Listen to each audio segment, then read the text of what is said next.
بسم الله الرحمن الرحیم حمیده و مصلیه.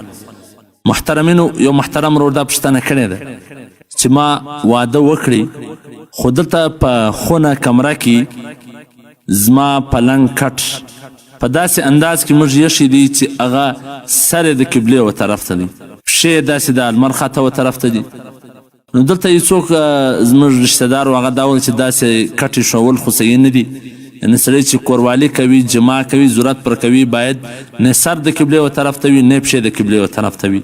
آیا په دې هکله که څه معلومات راکړي؟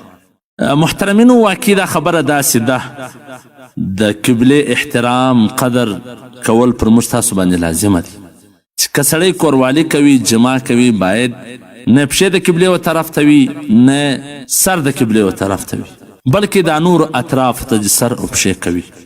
نو کټ ښول باندې خو څه مشکل نشته، کټ د سر د قبلې و طرف ته وي، خو چې کله کوروالي جما کوي نو بس خپل قبلې و طرف څخه پښې او سر راګرځوه. فتاوی قاسمیه جلد نمبر 23 صفحه نمبر 46. هغه دا لیکلي دي چې د همبستري د جما په وخت کې حتی الامکان دا کوشش کول پکار دی چې د قبلې و طرف ته سر یا پښې نه وي، دا مکروه دي. خو که چیرې یو ځای تنګ دی، عذر دی، د عذر د وجه څخه بیا جایز دی چې وکړي، خو البته دا عذر نه دی چې کټ بل طرف ته نسي ښول کېدلی. کټ چې د هغه رقم پروت وي لیکن جما چې دا رقم نه کول کېږي. په حواله سره د شامي جلد نمبر اول صفحه نمبر 554.